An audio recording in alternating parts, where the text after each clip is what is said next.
Mm. Hello, everyone. Thank you so much for joining us today for our Hawaii Public Health Association celebration of National Public Health Week. Our theme is amplifying voices for public health. I'm super excited for them to all be local voices for this event. We got a great lineup for you all to be able to listen in. Just a couple kind of logistics first and foremost. My name is Amanda Martinez. I am the Oahu Director at Large and Programs Committee Co-Chair. So the Programs Committee has been working very diligently over the past few months to have this lineup for you all and to be able to celebrate National Public Health Week together. It's great to see all of you. We are in Zoom webinar format, so that means as a participant, your cameras and microphones are turned off, but anyone who will be speaking and presenting for today, you do have the option to turn it on. But we do really encourage interaction, so I'm mostly going to be in the background doing Zoom like tech logistics. So if you have any tech issues or questions, feel free to send me a direct message. But we do encourage that interaction too. So feel free to drop any comments or questions for our group panel after our speaker presentations in the chat, or you also have the Q&A feature as well. And I think that's all of the logistical things I have for now. So it's my pleasure to introduce Alexis Charpentier, the HPHA president, for some opening messages. Thank you so much, Amanda. Aloha and mahalo, everyone, for coming today. Whether you're joining from work or taking time out of your busy schedule, your presence means so much to us. We're excited to have incredible speakers sharing insights on the Maui Wildfire Exposure Study, Roots Reborn, Maui, and the Hawaii Island School Garden Network. Next slide.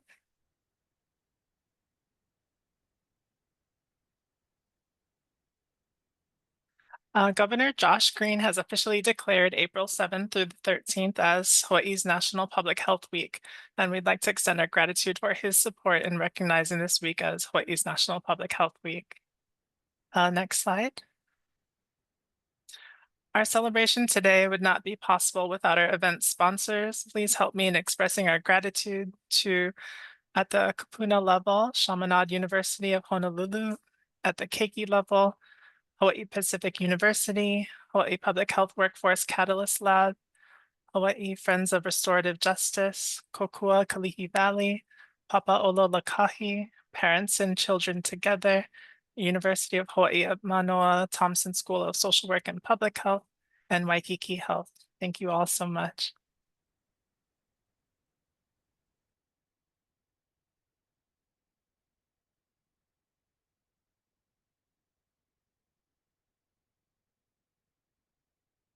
All right, so now we'd love to introduce you folks to Yuka Polovina from the Hawaii Public Health Workforce Catalyst Lab for a special announcement.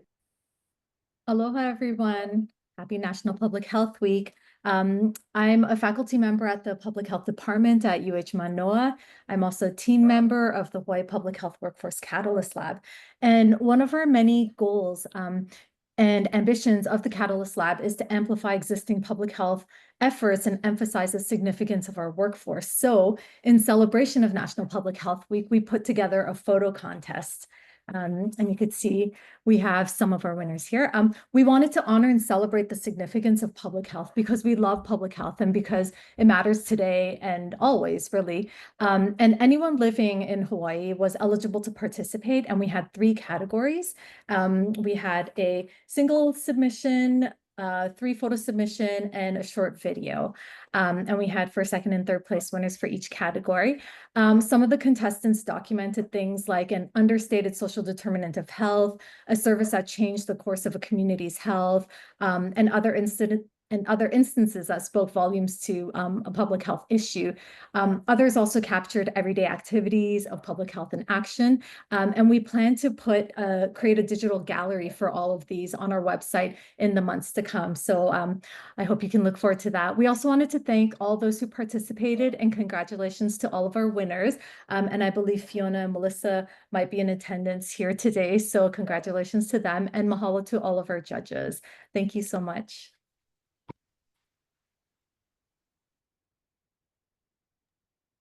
Hi everyone, my name is Bian and I'm the current HPHA Student Fellow. Our presenters will speak about their work, then we will have a group Q&A panel afterwards. Please drop your questions in the chat or Q&A box, and it is my pleasure to introduce our first presenters today regarding the Maui wildfire exposure study. Next slide, please. Here to discuss the study are Dr. Alika K. Mauna Kea and Dr. Ruben Juarez. Dr. Mauna Kea holds a PhD in biomedical sciences from the University of California, San Francisco, and postdoctoral researcher NIH, National Heart, Lung, and Blood Institute, Laboratory of Molecular Immunology, and he is a professor in the Department of Anatomy, Biochemistry, and Physiology at John A. Burns School of Medicine, University of Hawaii at Manoa. Dr. Juarez is the HMSA Distinguished Endowed Professor at the University of Hawaii Economic Research Organization and the Department of Economics at the University of Hawaii at Manoa. He combines microeconomics, network economics, and behavioral economics with public health to address critical issues in underserved communities in Hawaii. Dr. Juarez co-founded and directs various public health initiatives, such as the Maui Wildlife Exposure Study, the U-Hero Statewide Rapid Survey, and the Pacific Alliance Against COVID-19, showcasing his commitment to community health through multidisciplinary efforts.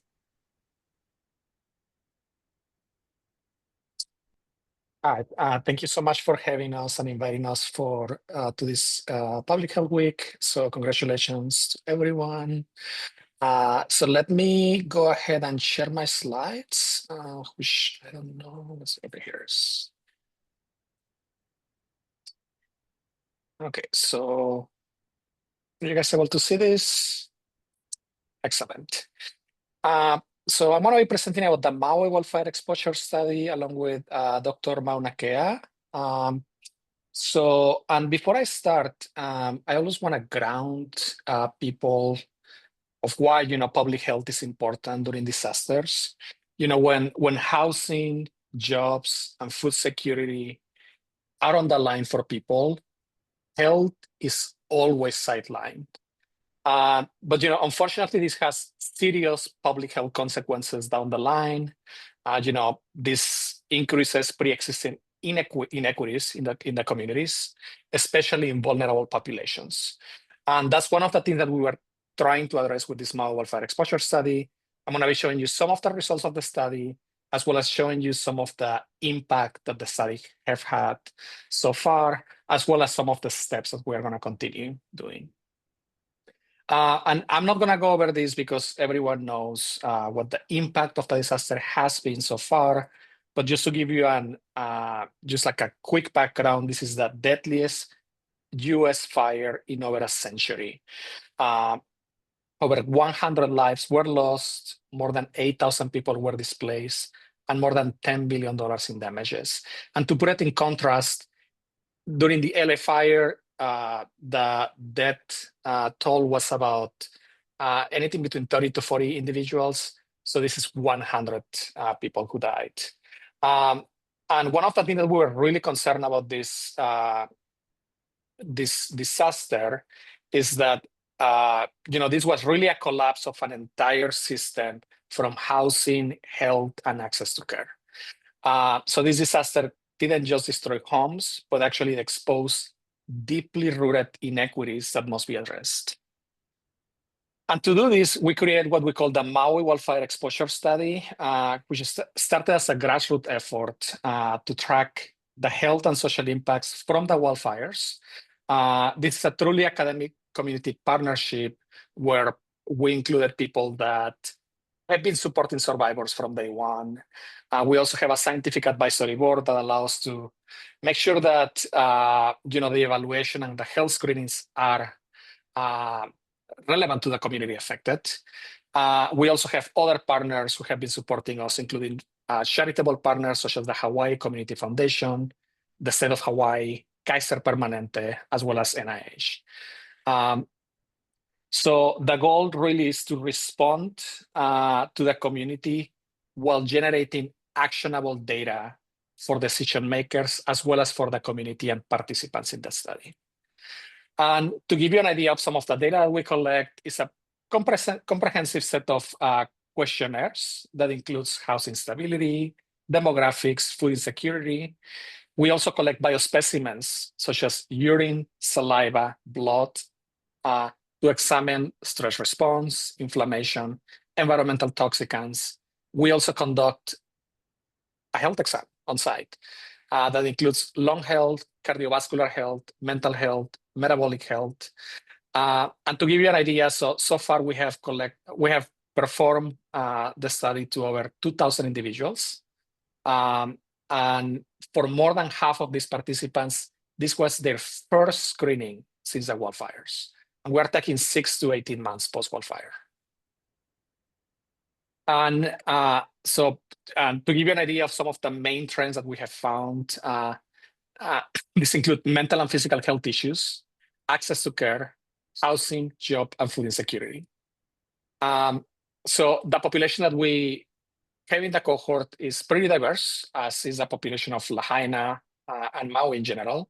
It includes about 30% whites, but also 20% Native Hawaiian Pacific Islander, 19% Filipino, 18% Hispanic or Latinos. And this is a really important point, because there is no single cohort in the state that collects Hispanic or Latinos. So being able to engage them is actually extremely relevant for the state to be able to start uncovering some of the health disparities that they are suffering, which are very different from other minorities in the state, by the way. So this is the most comprehensive and ethnically diverse study to evaluate short and long-term health impacts following a disaster in Hawaii. Some of the results that we've been finding, and this is again from about 1 year from today.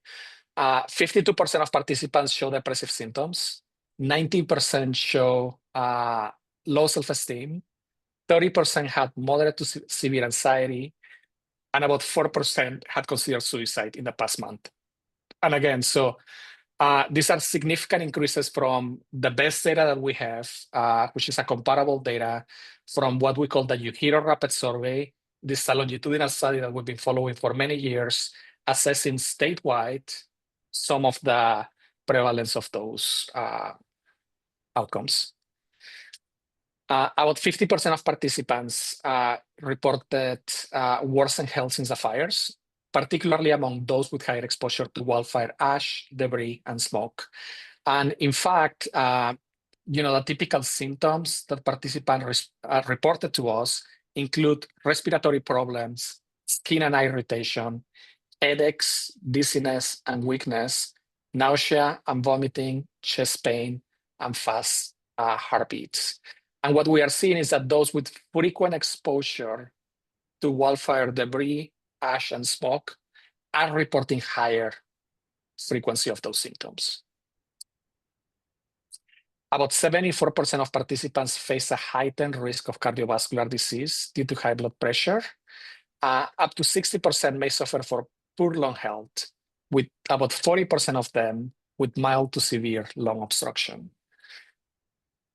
And on the social aspect, at the time of recruitment, and again, this doesn't reflect the situation today, but at the time of recruitment, which was about 6 months from the wildfire, over 70% of the participants reported a loss of income, with about 1/3 reporting a job loss or looking for employment. Moreover, access to care was a big issue. More than 40% of participants reported having trouble getting medical care of medication, compared to 1/10 before the fires. And those individuals who were actually below the poverty line were reporting more problems accessing medical care and medications, as is expected. Another of the issues that we saw is the significant loss of health insurance. So about 13% of the participants in the cohort didn't have health insurance. They lost it typically because they lost their work. And this is a significant increase from the 5% pre-wildfire. And what is important to remark here is also that the Hispanic or Latino population had a significant disparity on health insurance coverage, with about 38% of the population. Thanks to the support of several of the partners that we had, actually, we've been able to close these gaps significantly, especially Kaiser Permanente, which had been awesome at creating this charitable insurance for the immigrant community in Maui. Another of the social aspect is that more than half of the respondents experience very low or low food security. And that's a significant increase from pre-wildfire estimates of about one-fourth of the participants. So again, so all of these social aspects, lack of health insurance, housing stability, jobs, food insecurity, are playing a role on the health aspect of the participants. But not everything is bad news. Like, on a positive note, resiliency and connectedness is on the top mind of participants. And what we are observing is two trends. One is that lower income individuals trust and use community organizations more than government services, the federal government, state, and the county. So these grassroots organizations are addressing urgent needs. And we have Annie, who's going to be presenting us some of these examples, actually, with Roots closing the gap with the Hispanic population. And the second thing that we are finding is that people who maintain strong relationships with family and friends experience better health outcomes. So again, connections, as well as being involved in community organizations, has been crucial to improve health outcomes. Alika. In addition to some of the health impacts and social effects that the wildfires had, we are seeing some signs, early signs of potential exposures to environmental toxins that might have been mobilized as a result of the fires, including heavy metals that have been implicated in the ash and the dust from the fires. So the Department of Health, for example, reported high concentrations of specific heavy metals, including arsenic, lead, antimony, cobalt, and others in the ash from the fires. And then, although that has been cleaned up for the most part, there are pockets of areas that might be concerning. And of course, the duration of time that before that cleanup happened led to potentially people that have been exposed to some of these chemical hazards, as well as persistent ongoing exposure. So we're still trying to understand that. But some preliminary data, this is showing you results from urine samples that we've collected from the first batch of participants in our study. And we've done a full screen assessment for examining the concentrations of specific heavy metals. And you can see here, again, arsenic, lead, antimony, cobalt, copper, and other heavy metals listed. And it shows the distribution of the heavy metal concentrations in that cohort population. This is, again, about half of the cohort that we initially enrolled during that 6-month time period after the fires. And the dashed line is the median value over that cohort. And so you can see that while most individuals have lower levels of these heavy metals, there's a certain population, about 20 to 30% actually, and depending on the heavy metal, with higher levels in the urine samples. And some of this is actually associated with some of the health outcomes. So we're trying to understand potential impacts of short-term exposures to these environmental toxins, but also potentially long-term exposures. Here's just another example where we've identified associations with exposures and lung health. So again, we've done health screenings with amongst the participants that include lung health assessments using spirometry measures, and we collect the samples on the same day. So these are, you can directly compare the results from the heavy metal screenings from the urine samples that we collected on that day to the results of the health condition that they experienced during the time that they came in for the screening. And what we find is that individuals that have higher levels of heavy metals, in particular arsenic, in the urine samples tend to have poor performance on the spirometry, so indicative of potential respiratory conditions. And that's somewhat not surprising. We know that arsenic and other heavy metals can cause inflammation systemically that can lead to target organ function decline, including lung conditions, and also have other potential long-term effects, including increasing cancer risks. So we're trying to understand the degree to which people might have been exposed to in the aftermath of the fires to these potential toxins that might persist in the environment as people, as the recovery proceeds and people go back to those areas to rebuild, as well as some potential persistent exposures and how that might relate to these long-term effects. So in order to do that, we're trying to identify potential sources of these heavy metal exposures. And we know that, of course, in our state, especially after the plantation era, and we know that the sugarcane mill, for example, that was abandoned in Lahaina was affected by the fires. There are known sites of pollutants that are in the soil that has been left behind during the plantation era, including these heavy metals.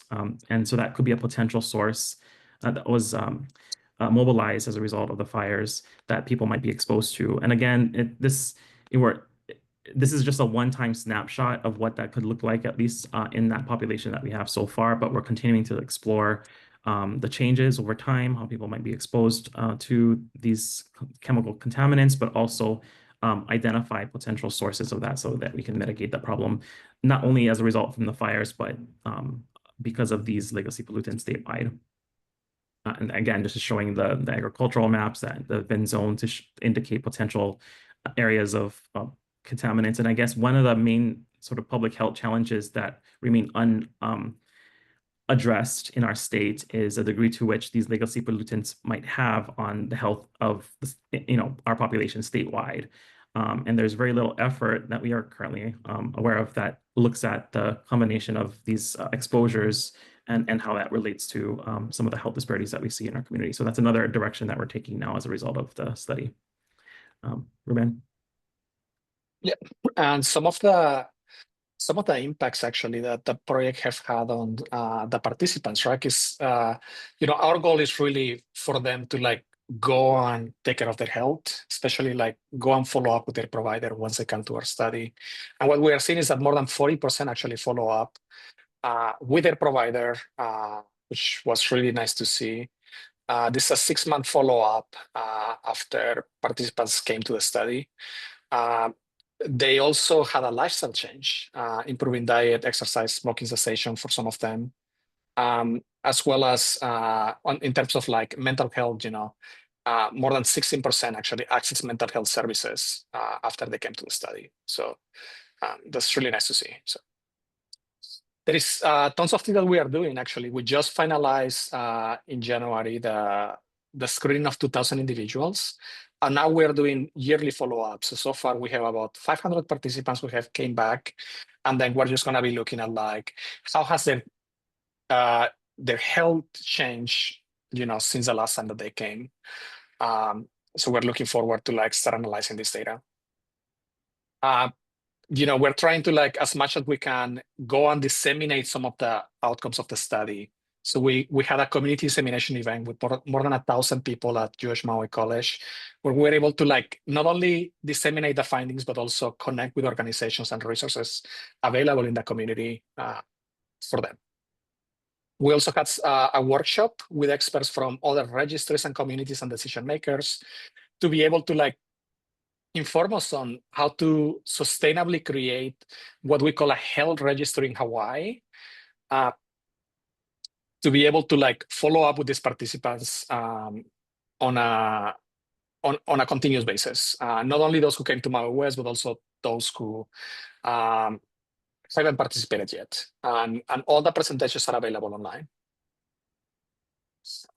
And finally, we are building what we call as I mentioned, a health registry with up to 10,000 participants. So if you know anyone who didn't participate in Maui West, but they want to follow up the learnings, please ask them to registry. The website is available right now. It's mauiregistry.com. And just to conclude, disaster don't just create challenges, they actually amplify existing inequities. First, contaminants and environmental hazards worsen pre-existing health conditions. And unfortunately, this disproportionately affect vulnerable populations. Second, health recovery is always delayed in these disasters because urgent needs like housing and food take precedent. And unfortunately, this has long-term health consequences that we've been trying to avoid, especially for immigrant groups, minorities, and low-income populations. And finally, community trust and social connectedness is critical on these disasters, especially to reaching those affected populations to get the support that they need. So I think that just to conclude, so we are hoping that some of the action that we're going to take based on the learning of the study include screening and monitoring for prevention, especially with this Maui registry, and integrated disaster preparedness. So to develop these comprehensive strategies to mitigate some of the health outcomes. And honestly, we just need to invest in healthcare access statewide to support policies to expand healthcare resiliency, train the next generation of healthcare workers coming from these underserved areas, and of course, support community organizations who can get us to access with all health initiatives. So I think that collectively, by prioritizing health equity and resiliency, we can prevent future disasters and create a healthier and stronger Maui and Hawaii. So thank you, and thank you to all the organizations who have been supporting us. Mahalo.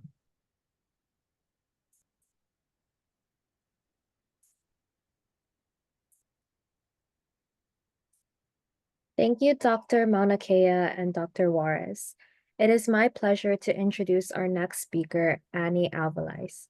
Mexican-born and border town raised, Annie was proud to join the Roots Reborn team with a decade of experience in development, operations, and nonprofit management. She graduated with a Bachelor's of Science degree in Child and Family Studies from LSU, which fuels her passion for driving positive systemic change while focusing on compassion, empathy, and meeting individuals' emotional needs. Annie spent the last 5 years working with a disaster relief organization, living and working alongside communities around the world in the recoveries after various natural disasters, which brought her to Maui. The community's resilience, spirit of aloha, and fight to build back better, with the people of Lahaina at the forefront of the recovery, captivated her. She knew she wanted to join the fight and amplify the voices of our marginalized communities. She has spent the last few years traveling through Latino America, falling in love with each community's unique culture, traditions, and resilience, while recognizing the bond that holds Latinx together, their shared history, values, and sense of solidarity. Hi, everybody. Thank you so much for the intro. I feel Dr. Juarez and Dr. Mauna Kea are a tough act to follow, but I am really excited to be here today. I'm going to go ahead and share my screen. Hopefully you guys can see it. It's everything. Does it look okay? Everyone see it? Cool. Yes. Awesome. Thank you. So yeah, first and foremost, happy National Public Health Week. Every week should be Public Health Week. Yeah, thank you for organizing this and for being here today. So for anyone who we haven't met before, excuse me, Maui Roots Reborn is a relatively young organization. We set up in the aftermath of the fires. So our co-founders knew that there were a lot of immigrants living in Lahaina, which meant that there would be a really big need for additional support. So Roots Reborn works with all immigrants and migrants here on Maui, but our niche is really undocumented in Nphw. And I think one thing that makes Roots Reborn really special and ultimately effective is that all of our staff is bilingual and bicultural. So we really connect with our community. There's a lot of reciprocal trust, and there's just like a deep understanding of all of the different layers of just life and the challenges. By coincidence, we're currently an all-female team, and we are all immigrants ourselves or daughters of immigrants. So again, just like really understanding that experience. And I think Dr. Juarez touched on that a bit, but just making sure that it's, that our approaches are holistic and culturally competent is really important. So yeah, I just want to recognize we are one of many organizations here on Maui that are like walking and working alongside our communities in the recovery. Yeah, we'll always advocate for, like I mentioned, just that culturally appropriate care, and just making it accessible, but also just like receivable, if that's the right word. So the majority of our work is community care navigation, so supporting our community through navigating all the resources that are available. So not just language support, but also like how to apply. We worked with Kaiser's Hawaii Health Access Program to enroll about 200 undocumented individuals into giving them access to health insurance, which is huge. I know Dr. Juarez talked a bit about access to insurance and all of that as well. And yeah, I just think with celebration of something like Public Health Week should always come advocacy. So I love to see that this year the theme is amplifying voices, because often the hardest people to reach are the ones that need their voices amplified the most. So yeah, just again, really grateful to be a part of this. So we've been really fortunate to be a community partner of Maui West, and we're really, really grateful for all of the work that Dr. Juarez and Dr. Monica are doing, but equally as importantly, how they're doing it. So I think the fact that the two principal investigators are Kanaka and immigrants means that the study has just been built in a way that is not only inclusive, but like really really reflective of the people who make up this community. So also advocating that if resources become available, that we can ensure that it goes to our most vulnerable members, neighbors. And yeah, so as Roots Reborn, in the work that we do as an organization, we're really, really data driven. Beto, our executive director, is just awesome about that. And for being such a young organization, we really do have a lot of data, which is quite rare. But yeah, we constantly leverage our check-ins with our community to collect data, which allows us to make sure that the work that we're doing is actually meeting the community's needs. So today I do want to spend a little bit of time going through some of our preliminary results and findings from a program that we're currently running that we just think is pertinent to the conversations around public health. So our financial future is a financial education program that is here for our immigrant and migrant community on Maui, specifically those that were impacted by the wildfire. So you can see here, it's in partnership with Hawaii Community Foundation, American Red Cross, Council for Native Hawaiian Advancement. You can see Uhiro there, which we'll go into, as well as the Mexican Consulate and Valley Isle Credit Union, where essentially all of this it goes to say it's a financial education program. We have 270 participants, and each participant, excuse me, throughout the course of the program will receive $5,000 in direct aid. So yeah, thanks to our partnership with Uhiro, we're going to be able to use this program to measure the impact of direct aid on emotional and mental well-being of our participants. It's a pretty comprehensive program. One of the requirements was like having a bank account. So that was where our partnership with Valley Isle Credit Union came in.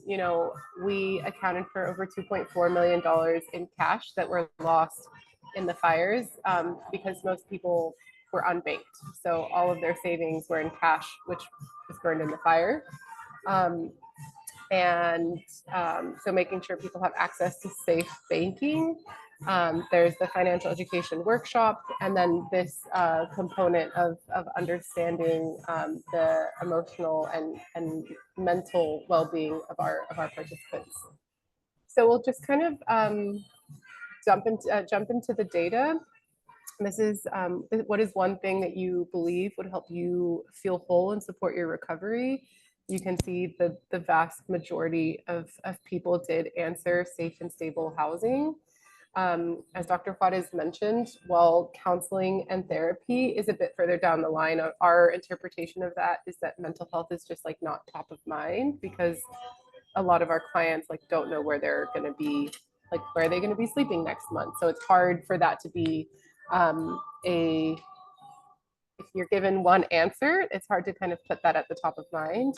But I think it is really, really important that we don't undermine the importance of it.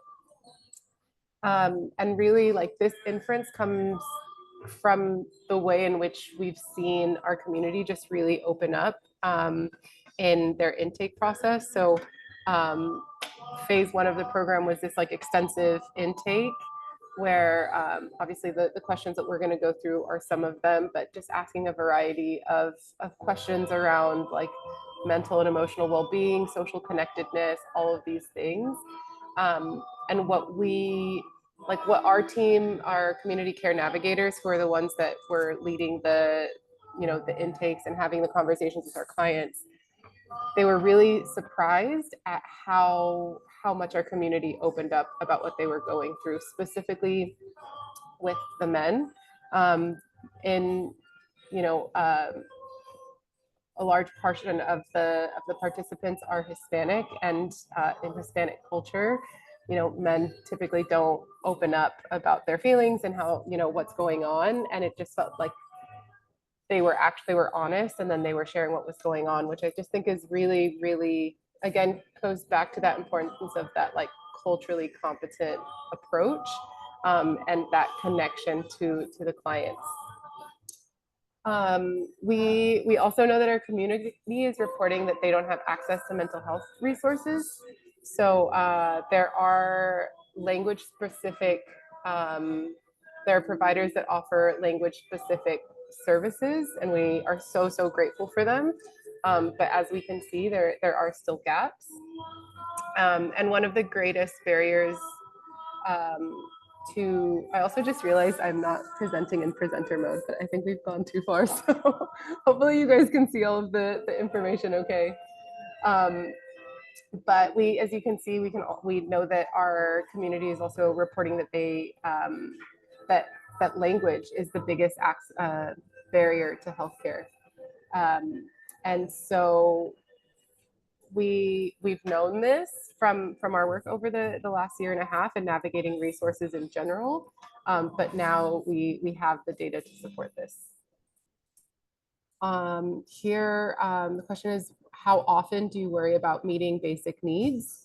And we can see that over 50% of our community is worried about meeting their basic needs. So I think with a group of people who are spending their afternoon celebrating Public Health Week, I don't think we have to dive too deep into the impacts of chronic stress on health, but the numbers are definitely concerning. And then I also want to take advantage of the opportunity to discuss something that we've probably all seen across our screens recently. And the question was like, how often do you experience stress due to immigration or related challenges? And given that the community that we serve is primarily undocumented, for us, it's really important. Like, we can't ignore this when we're looking at the health of our people. I'm sure for most of us on this call, we likely fall in the sometimes or even the rarely category. But I think we can't ignore those next three columns, because even like sometimes is a stress marker. Our community is very clearly impacted by what's going on. And actually, like, as we speak, we know that Homeland Security is on island doing detentions. So we've, just had so many conversations with our clients about, like, I can't relax when I'm at home because I'm worried that someone is gonna, like, someone knocks on the door and I just panic because I think that they're here for me or whatever it might be. So yeah, I just think as we talk about and we really focus on public health, it's just always so important to look at the holistic picture, all of the factors that go that are going on in individuals' lives, and really it's like such an endless number of layers and factors that contribute to someone's health. And again, I feel like with this group, probably preaching to the choir here, but really wanted to share these some of these numbers with you all. So yeah, in short, I think really like community partnerships are so essential. These kinds of collaborations and are what keep our community healthy. It's what keeps our community safe, and it's like what gives our community the opportunity to thrive. And ultimately, it leads to outcomes that wouldn't be possible, you know, for us as individuals to achieve. So again, just super grateful to Maui West for including us to be a partner of the study, and to partner together as our community recovers. And just, yeah, I think at Roots Reborn, we believe that health is health. And as a huge mental health advocate myself, I am just really excited that as we are celebrating Public Health Week, there is a lot of focus on mental health and just talking about it. I think we've come a really long way. And yeah, just thank you all so much for your time. If you have any questions, just let us know.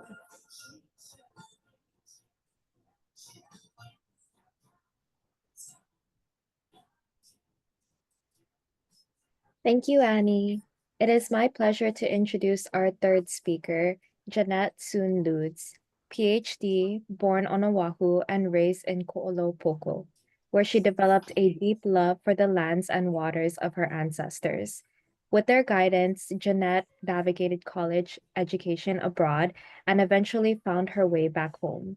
Today, Kalopa Kamukua is the Aina that she strives to nurture, and in turn, the Aina that will sustain her descendants to come. Her ohana is in the midst of a 4-acre pasture to food forest conversion project that incorporates native and introduced fruit and nut trees alongside endemic plants that have long called Hamakua their home. Jeanette comes to Mala'ai with professional experience at the intersections of equity, education, and agriculture. To this role, she brings a passion for big picture strategizing, a nerdy obsession with logic models, and a bubbly enthusiasm to grow Mala'ai in service to our island community. Jeanette received her doctorate degree in 2016 from the University of Maryland College Park upon successful completion of her dissertation, Dissonant Belonging and the Making of Community, Native Hawaiian Claims to Selfhood and Homes.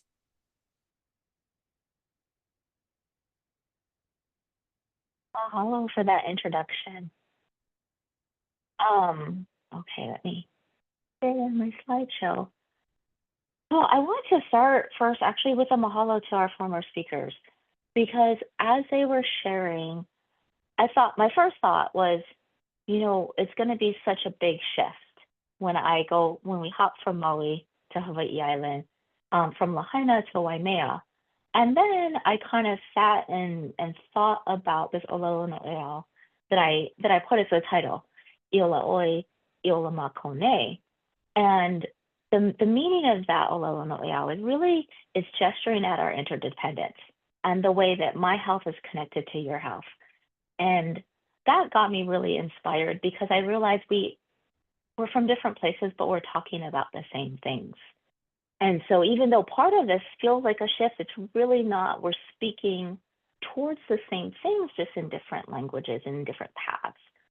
And so I just wanted to mahalo them for kind of bringing that into this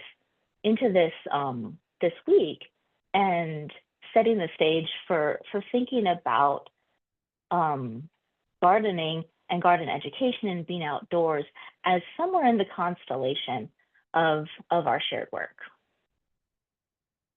So who are we, Mala'ai?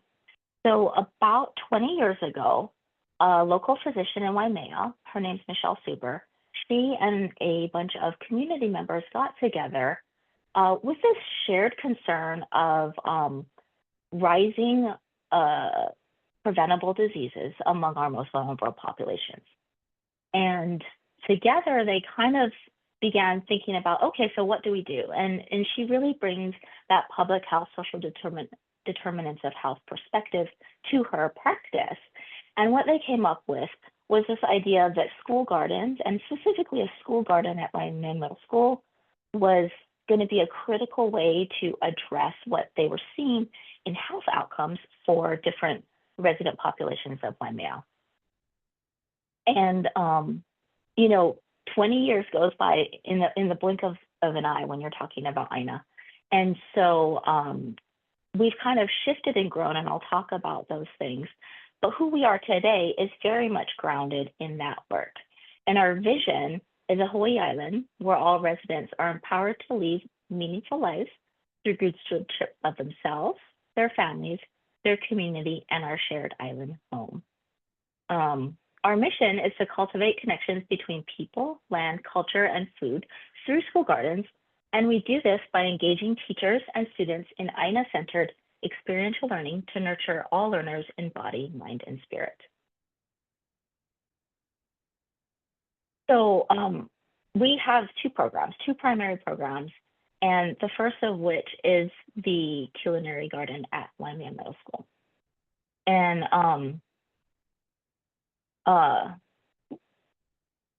so at the garden, we now actually this year, February, March, 20 years of us being hosted by Ala Ohia. Ala Ohia is the ahupua'a in which Mala'ai is located, and the kahua on which all of the abundance of our program and our organization has flowed.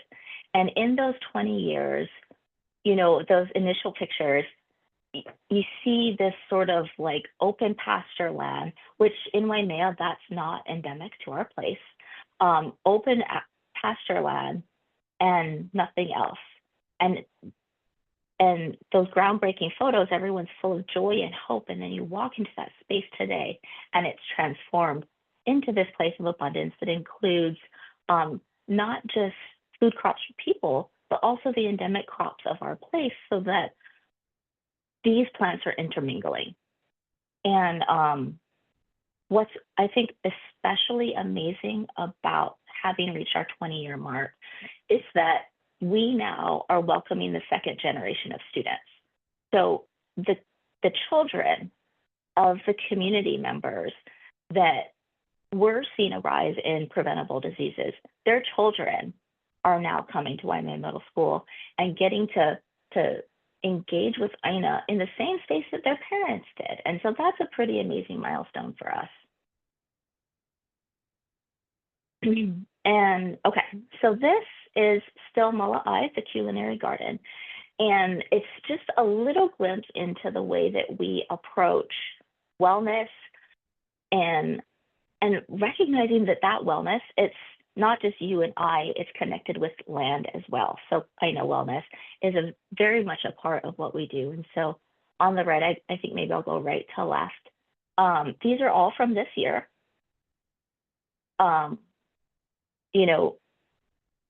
In the What is Health, what do we call this, lesson boards.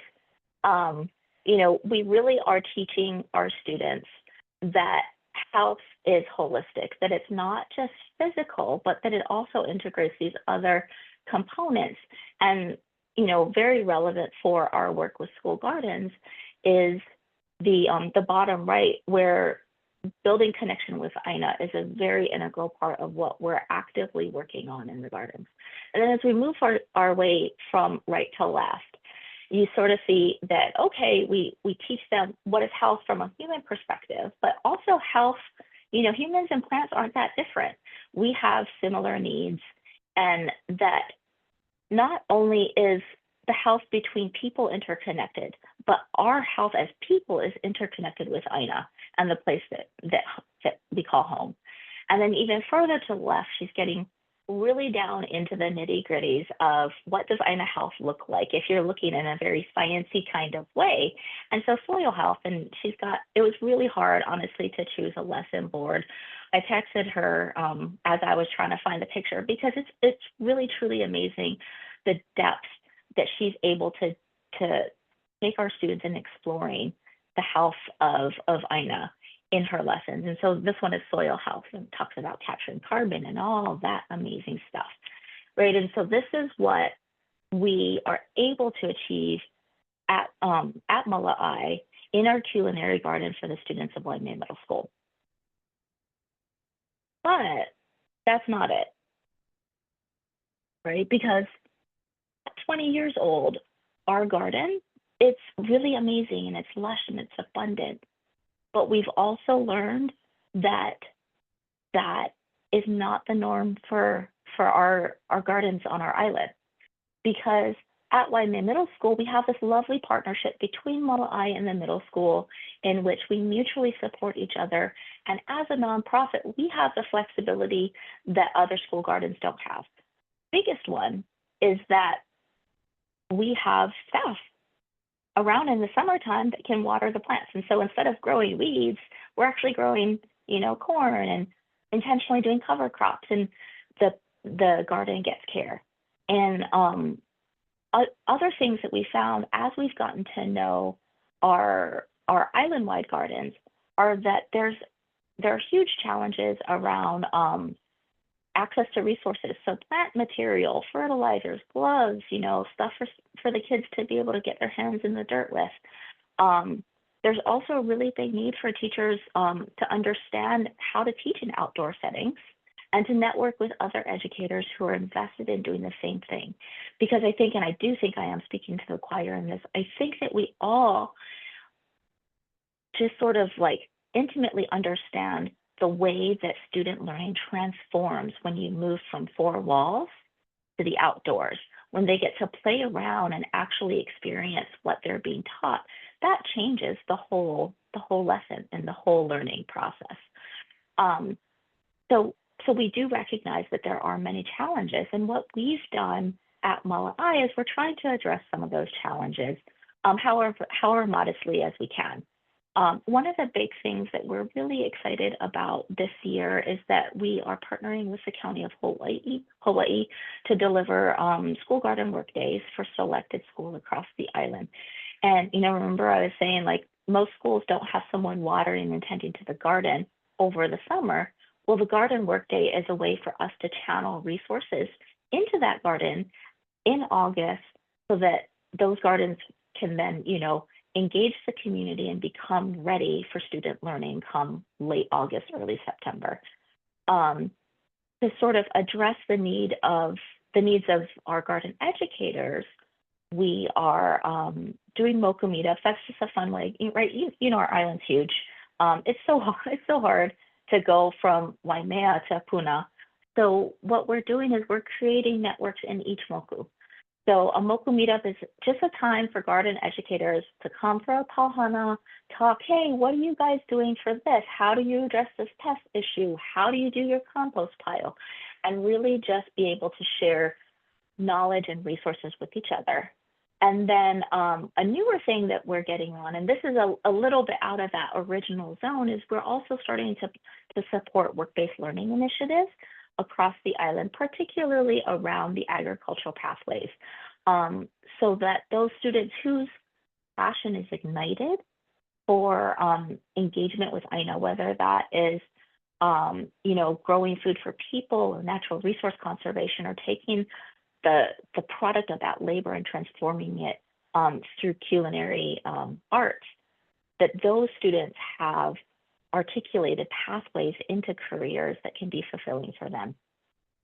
So that's a new thing that we're working on.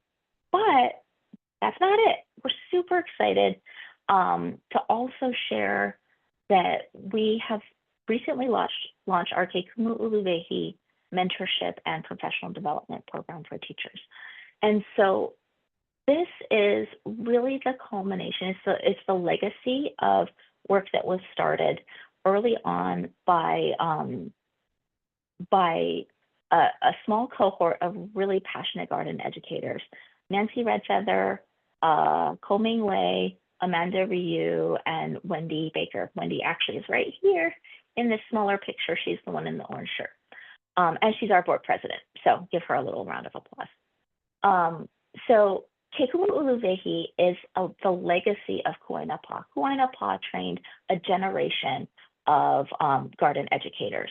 Kekumu Uluwehi picks that up and braids that and intertwines that with the world of Aina stewardship. right? So we're transforming garden education, and I'm using air quotes, right? Garden education into INA education as a professional development opportunity for our teachers. So how are we able to recognize that outdoor learning, right? If it does indeed have all of those really significant benefits for student learners, how do we transform that into a connection with place and connect it with the indigenous knowledge of our places? And so the answer to that is that our PD, which is 4 credit for our teachers, is interwoven with a Moku-based mentorship that's designed to grow pilina between educators with Wahi Kupuna, sometimes also referred to as Wahipana, but these are sacred places or elder places, and the kahu or stewards of those places, so that our teachers, can't just get up and leave because they're connected, they're rooted into our communities, they know people and they know Aina, and they have that ability to be able to bring their students and share the specialness of our Wahi Kupuna with their students. And that in that process, in that learning process, our teachers, and by extension, their students, come to be able to understand the connection, not just of health between people, but the health of Ahupua'a, right? Those entire Malcolm-Mackay systems that are the foundation for holistic well-being among people and land. And so those are the things, a little snippet of what we're doing. We're really excited about that. And again, it's really been amazing to be part of this because I see the ways that our work is shared and we talk with each other and animate each other's passions. And so thank you so much for having me here, and I will hand it back over to our host.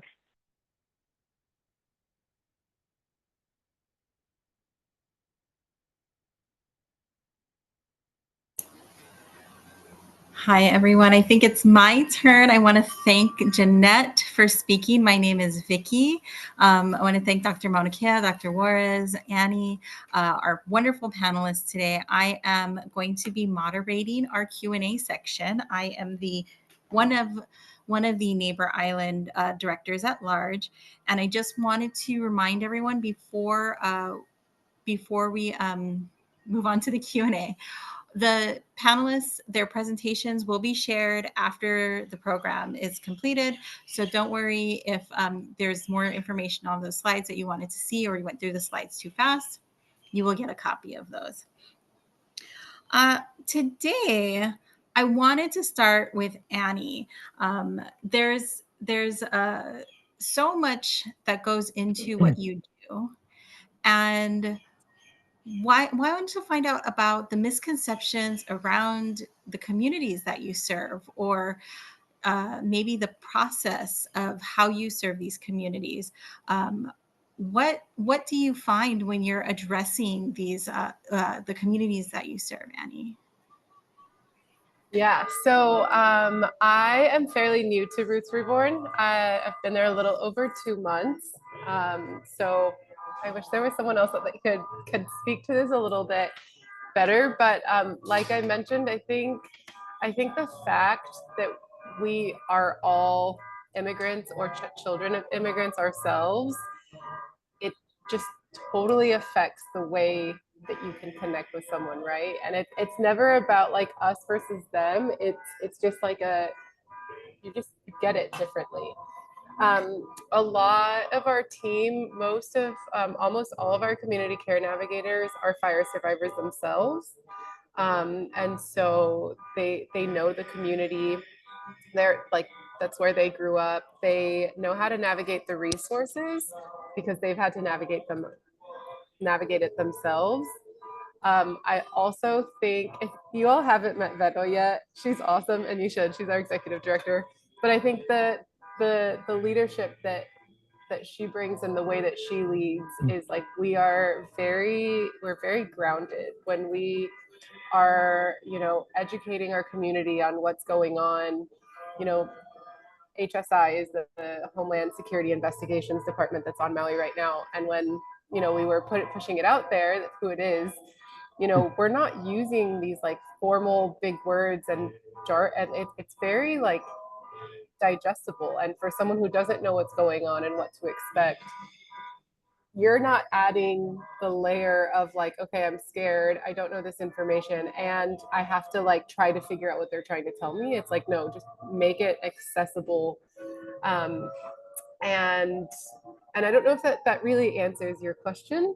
And I think that is what is so important, is that, you know, when you're talking about public health, you have to partner with the community organizations, you know, like what Jeanette was talking about. Oh yeah, go ahead, Ruben.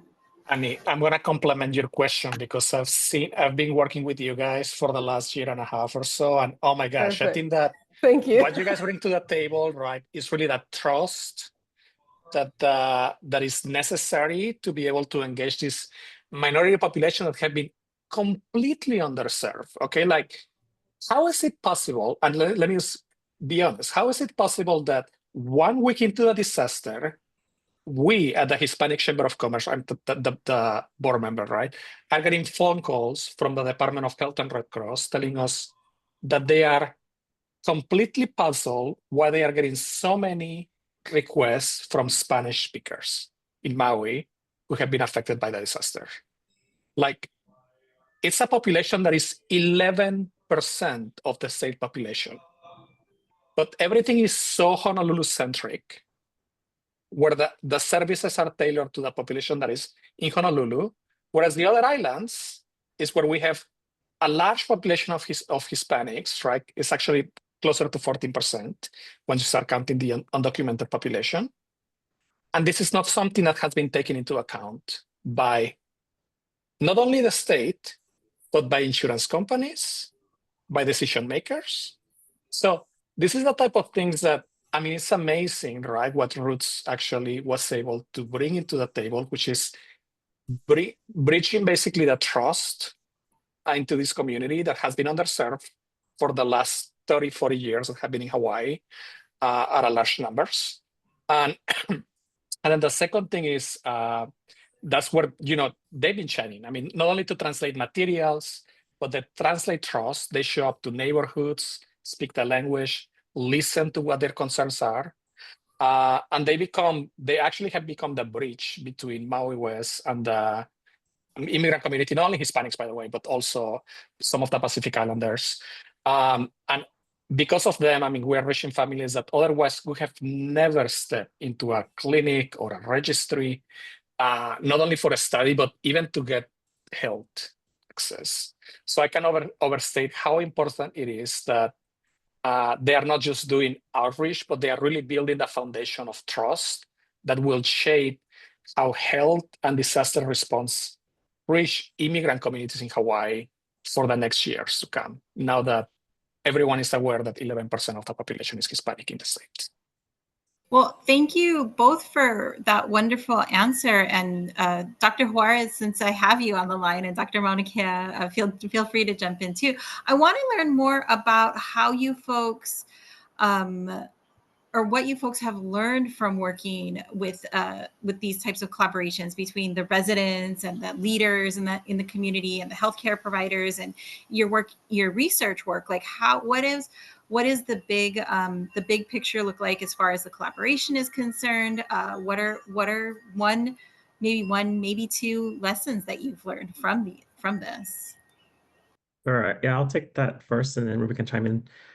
If I forget anything, but the thing I've learned, which it's beyond just a disaster, it's been working in communities that have experienced health disparities for many years and trying to address some of those issues, is the partnerships with community organizations like Roots Reborn and other organizations that can help with relaying that trust and organization back to the community to kind of have that built in. But I think even beyond that, when we first formed this initiative with our community partners, it was all grassroots. We just felt that, you know, because we're part of the community, it's kind of hidden in the slides there. My great grandmother is from Kula, Maui, and I was born and raised with her. She basically taught us Namea Hawaii and Ike Kupuna that connected us to Aina, and having that relationship there built out when I was growing up in Nanakuli. And I just felt that, part of the solution to addressing health disparities in general, especially if, people coming from disasters, is actually not just collecting data and informing the decision makers, but actually tapping into the ike of the community itself, and they know what's needed. They know how to actually solve some of the issues that they were seeing, and some of them long standing issues that hadn't been addressed even before the disasters, that were part of that discussion. And then how do we build that into understanding with the data to kind of elevate that concern to decision makers to address those more systemic issues. And so it's really being able to work in that kind of partnership with our community, and not only as participants in the study, but as actual founders in the research. So that's what, for me, and the way that we do health disparities in research in general, outside of just the disaster, is blending in this sort of education, and as well as from both perspectives, right? Not just the academic kind of research public health angle, but also from the community lens, because there's so much ike that's, I think, untapped. And I'm so happy that Jeanette gave that amazing example about how ike kupuna and Aina-based practices and connectedness to Aina really do shape health, and that's all from that perspective, right? And from our community. And I think being able to enhance that message with different ways, like with data that we can collect, with working with our community partners, addressing some of the problems that exist even before the fires that could have helped to mitigate the impacts of that. That's really, for me, the really meaningful. And I feel that that's sort of the secret sauce in this kind of to really address some of the problems. Because while we're learning, with the research, we can actually start to build that relationship, that Polina with community, have them help us, understand some of the situations, and from their perspectives with that they have this, amazing community context and community knowledge, and then elevate that to the partners that we need to help to address some of those systemic issues. And I think that's really where we get this translational aspect of research, not just for researchers' sake, right? And just collecting data, it's actually being useful for the community in many different ways. Awesome. Yeah, and I'm just going to complement really quick what Alika said. I mean, obviously, we've learned that community trust is everything. People don't trust systems. They trust people that they know. And that's why we've partnered, with all of these community organizations, including Roots. They help us reach immigrant communities, Native Hawaiian, Pacific Islanders, Filipinos, people who have historically been overlooked. And without this partnership, obviously, my West wouldn't have been possible. I think a second lesson, and this is so obvious, but I try to highlight this at the beginning, right? But when people are struggling with housing, jobs, and food security, like, they are not going to think about their health, right? And that's obviously super challenges for Alika and I, when we started the project, right? Because it was one of the things where, like, it's not only the individuals themselves, but decision makers, right? Decision makers are listening to individuals. So I need housing, right? And when we go and tell them, hey, health should also be a priority and should be incorporated along with housing, and these other social determinants of health, right? They get it, but then they still continue just listening to individuals, right? Who need immediate needs. And I'm really hoping that, they've listened enough on this conversation that we are having with them, and that they are really having this forward-looking vision of, it's prevention. Everything is prevention at the end of the day. And Maui West, we are trying to prevent, basically, from individuals experiencing these long-term health consequences. And the third thing that is that bringing data to decision makers in real time and make it clear, actionable, community-driven has been super critical for them to respond. And I just want to give the kudos to Kaiser Permanente for, when we brought the data to them of, like, how the immigrant population was unable to access MedQuest, right? Because, I mean, they just don't qualify. They immediately supported and expanded this charitable program for the immigrant community, basically. And right now, I mean, you haven't seen the data. It wasn't on the slides of Fanny, but actually we were going over this with Vero earlier today, and we're seeing that, you know, they were able to switch the number of individuals who were enrolled into this insurance program. Now, 80% of participants into this program are part of this charitable Kaiser Permanente program, and they have access to care, thanks to Roots, thanks to Maui West. So I'm really, really happy for these partnerships that came out.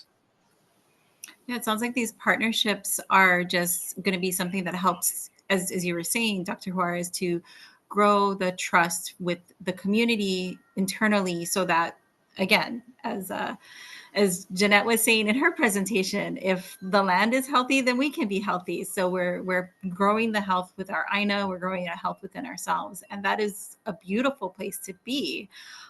Jeanette, I have a question for you now, kind of along those lines, is that when your work with Mala'ai, Hawaii School Garden Network, what or how does your program honor these cultural practices and ecological histories? Because this is as much a part of our health as learning about Aina. That's a really great question. Thank you for kind of pulling attention to that. And but before I do that, I do want to kind of just highlight the connection that kind of brought me around in that Ololo no Ea was, you know, talking about like the heavy metals and like the impacts, the health impacts, and particularly disparities that we're going to see as a result of that, right? Like really, it's a really poignant example of the way that health of Aina and health of people is interconnected, right? And I think that that's the beauty of what conversations around public health, you know, have to offer, is because it does change that perspective and really kind of connects those dots. Okay, and so in with your question, I think that for me, the place, and so I preface this with, I am very much a language learner. I didn't grow up with cultural practices, and so part of my moving through this space is reclaiming, I think, what very literally was stolen from my family generations ago. And so so I come to this as a learner who is learning and sometimes wrong, right? So I just want to put that out there. But I think for me, what's really important in kind of leading into this work is remembering that Ike Hawaii exists in Hawaiian bodies, right? And that we do have to have Hawaiian folks in this space of outdoor education for it to be Aina connected. And I say that because I know the way that inequality works, right? I know the way that inequity marginalizes folks. And it by no stretch of the imagination is it to the exclusion of other folks. You know, I think that what it teaches us is that that when we nana ike kumu, we look to the source, that we are establishing a connection with this place. And so first and foremost is that we need to have Hawaiian folks in these spaces. And in particular, we need to have the stewards of our spaces in the mix. And so that's why with Ke Kumu Uluwehi, with our work at Mala'ai, we're calling in stewards of spaces, stewards of practices, so that we're learning from them as sources of wisdom that have been passed down across generations.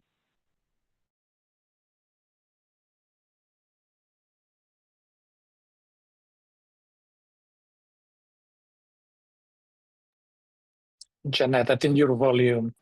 Yeah, sorry, Jeanette, your audio popped out.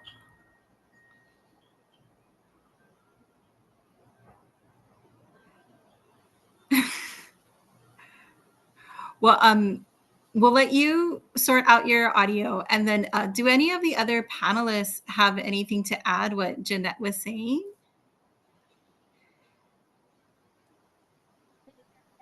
No, we can't hear you right now. Sorry. But yeah, does any panelists have remarks on what Jeanette was saying? I think I agree. I think Jeanette it's important to 2023 was kind of a hard year to learn that there are more Native Hawaiians leaving Hawaii than there are living in Hawaii. They passed that 50% mark during that time, and it continues to happen. I mean, there's some stories about people returning home, which I think is important.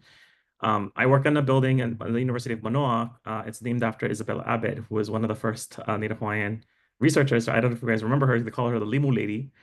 But she had, real deep-seated affinity for not only learning about Aina and expanding her Ike, but that was like ancestral rooted, right?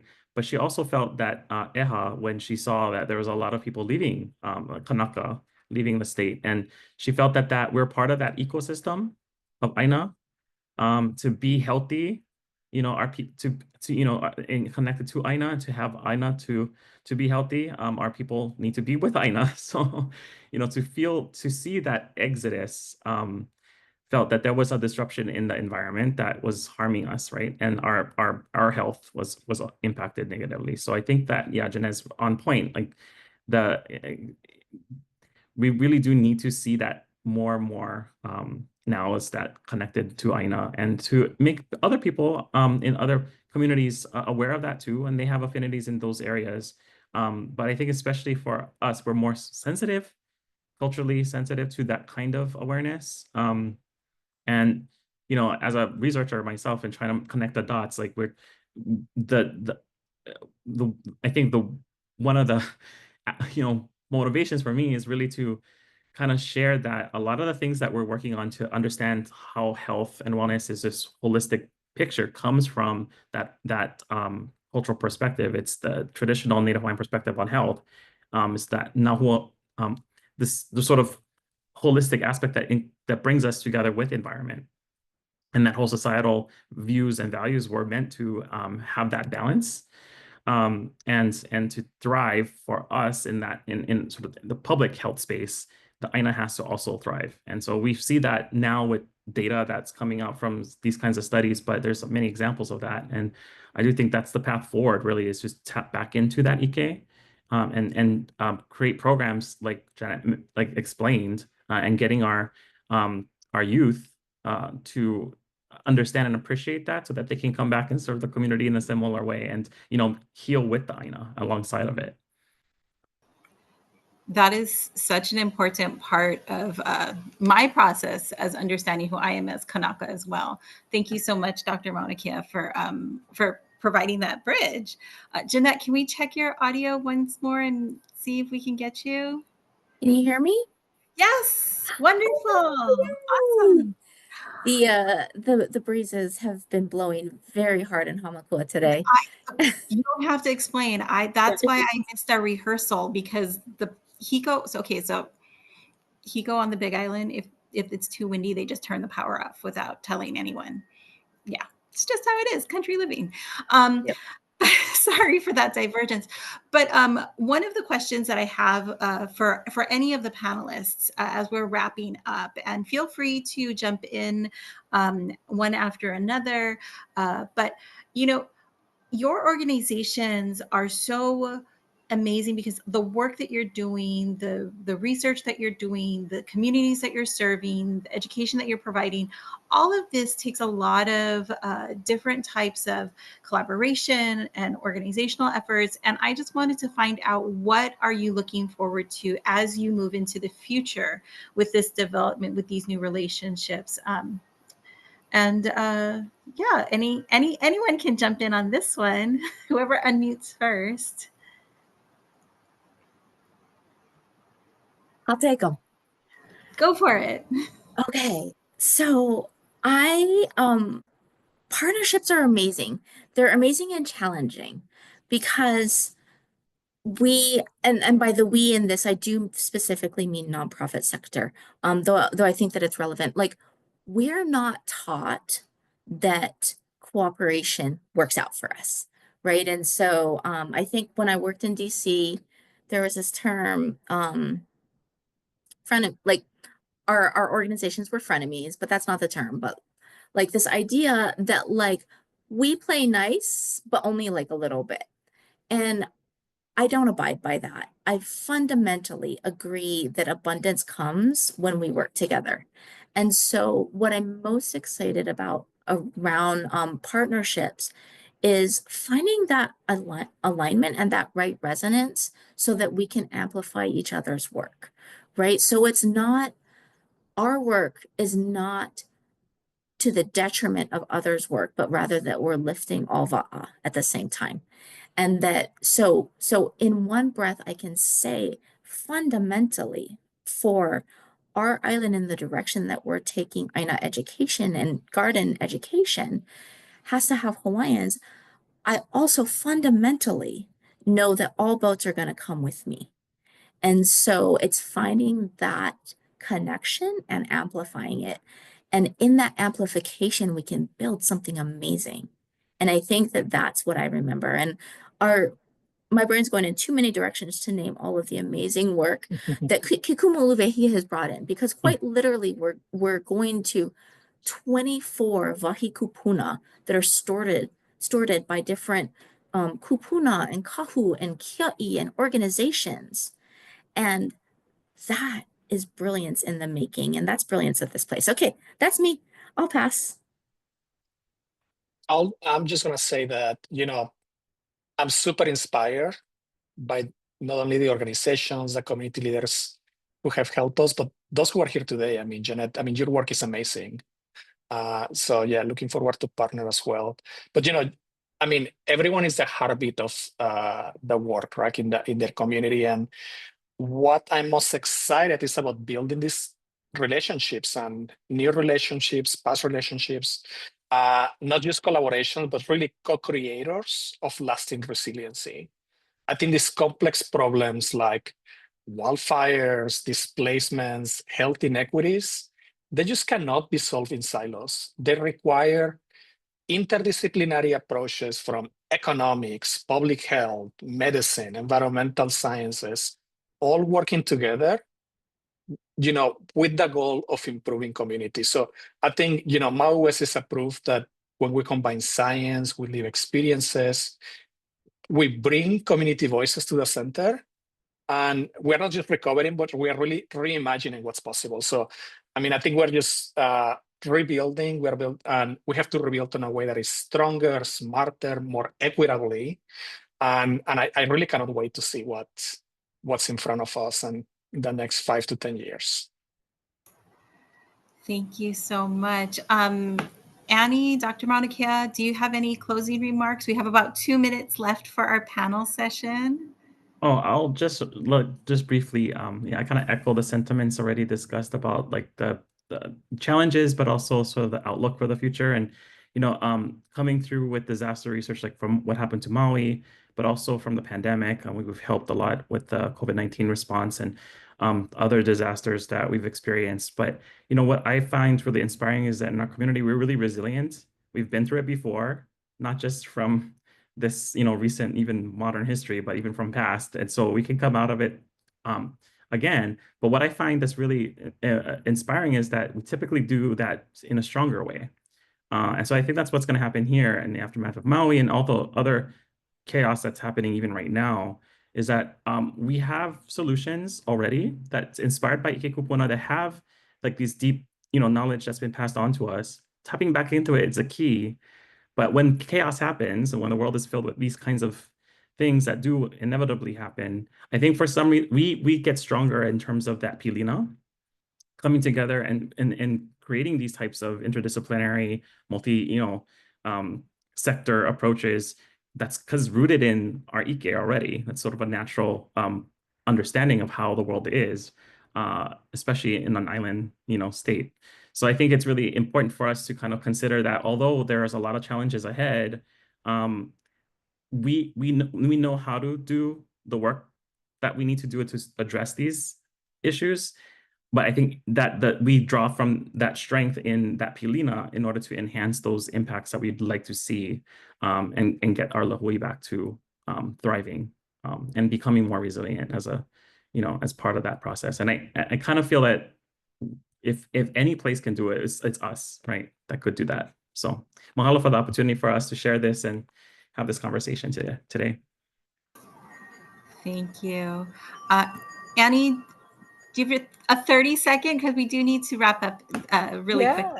No, I don't know if I have like anything that, I don't know, I think everyone has spoken super eloquently, but yeah, I definitely agree the sentiment in I think hardships make us stronger. And I think that the connectedness and the way in my experience, it's like the way that as a community we move forward, not like one in front of the other, but like, I don't know, it feels like everyone's like locked arms, like let's move forward and like let's figure out what we're moving towards together is something that I think is really, really important. And again, like not to be cheesy and bring it back to kind of like the theme of the week of amplifying voices. It's like that is how we move to like how we move forward, because I think I speak for all of us as panelists of like, I am here to speak on behalf of the people that don't have the opportunity to be in this room and to have these conversations. And that's like a huge, huge privilege. And so making sure that we continue to be good allies, good stewards, and just, yeah, good partners to each other and the INA, of course. So, yeah. Well, thank you so much. I'm going to now hand it back over to Alexis for our closing remarks. Thanks so much, Vicki. And thank you all, everyone. If everyone could please join me in giving them a round of applause.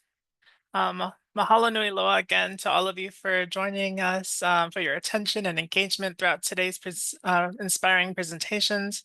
We extend our deepest gratitude to Dr. Alika Mauna Kea, Dr. Ruben Juarez, Annie Alvarez, and Dr. Jeanette Soon Ludes for sharing their incredible insights and expertise with us.